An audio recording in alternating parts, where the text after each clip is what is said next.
चाहे two wheeler आए, चाहे फोर व्हीलर आए, या कोई फैक्ट्री हो जो चल नहीं रही हो, बड़े परेशान हो गए, कुछ दिन अच्छा चलती फिर बैठ जाती, कुछ दिन अच्छी चलती फिर बैठ जाती। कोई व्यापार आप कर रहे हैं और थोड़े दिन अच्छा चल रहा है, थोड़े दिन बैठ रहा है, तो कुछ नहीं करना, केवल हनुमान जी के मंदिर का उल्टा पांव का सिंदूर लेकर आइए और हनुमान जी के तीसरे नंबर का भाई जिसका नाम है गतिमान, गतिमान हनुमान जी के तीसरे नंबर का भाई गतिमान का नाम लेकर और दुकान पर, व्यापार पर, फैक्ट्री पर या गाड़ी पर उसका स्वस्तिक बना दीजिए। जिंदगी में कभी ना तो गाड़ी का एक्सीडेंट होगा, ना कहीं को गाड़ी कभी ठुकाएगी और ना कभी खड्डे में जाएगी। और अगर फैक्ट्री पर आपने अगर स्वस्तिक बनाया है तो वो फैक्ट्री कभी कर्जे में, खड्डे में नहीं जा सकती, वो उन्नति की होगी।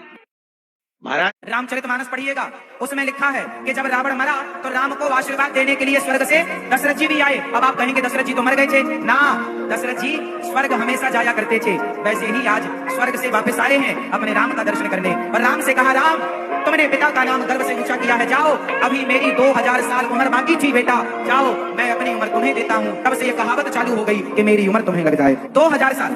और राम जी ने कितने साल तक धरती पर राज्य किया है? 13,000 वर्षों तक। 11,000 वर्ष का राज्य जब पूरा हो गया तब राम जी ने माता सीता को वनवास भेजा था। अब 2000 वर्ष की जो उम्र थी वो राम की नहीं थी, वो दशरथ जी की उम्र थी। और दशरथ जी की उम्र से वो अपनी पत्नी सीता का स्पर्श कैसे करते, मर्यादा बिगड़ जाती, इसलिए वनवास भेजना पड़ा। रामानंद सागर की रामायण में सीता माता का किरदार निभाने वाली दीपिका चिखलिया जी ने कृति सेनन, जो कि आदि पुरुष में माता सीता का किरदार निभा रही हैं, उन पर निशाना साधा है। निशाना साधते हुए कहा कि अगर कृति सेनन को एहसास होता कि वो किस व्यक्तित्व को पर्दे पर उतार रही हैं, तो शायद उन्हें समझ में आता कि मंदिर में जो वो किस वाला सीन हुआ था वो सही नहीं था। उन्होंने कहा कि आजकल के एक्टर्स की समस्या है, उन्हें सिर्फ एक्टिंग करनी होती है, वो ना तो उस किरदार के अंदर घुसते हैं, ना उसकी भावनाओं को समझते हैं और ना ही उस व्यक्तित्व के बड़प्पन को समझते हैं कि किस व्यक्तित्व को वो पर्दे पर निखार रहे हैं।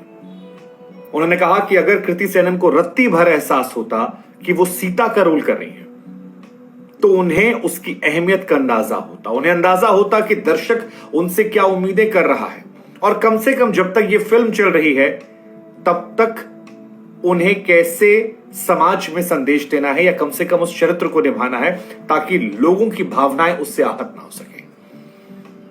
अगर आप नहीं जानते तो मैं आपको बता दें कि हाल फिलहाल में कृति सेनन तिरुमाला मंदिर गई थी और वहां वेंकटेश्वर तिरुमाला मंदिर में दर्शन करने के बाद डायरेक्टर ओम रावत को जब वो अलविदा कर रही है तो उन्होंने हक किया, उन्होंने किस किया और इसी को लेकर विवाद था।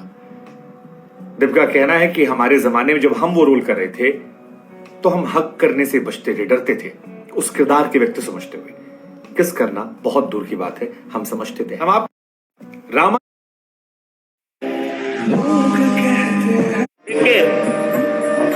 आज की दुनिया भीड़ भाड़ की है,